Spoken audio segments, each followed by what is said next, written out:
Ready to unleash a whole new level of customization in your Opera GX browser?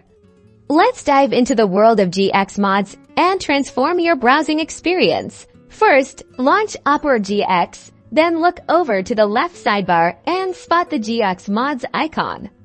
It looks like a puzzle piece. Click on it to open up the GX mods panel.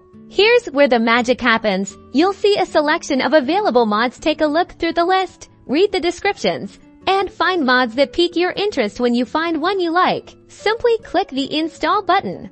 Opera GX will now begin installing the mod, which should only take a few moments. Once installed, the mod will automatically be enabled and ready to use. To manage your installed mods, return to the GX mods panel. Here you can easily toggle them on or off, or uninstall them completely if you no longer need them. Explore, experiment, and customize your browser to perfection. And that's it. You've successfully enabled and managed mods in Opera GX. Now go forth and enjoy your personalized browsing experience. And don't forget to check back for new and exciting mods.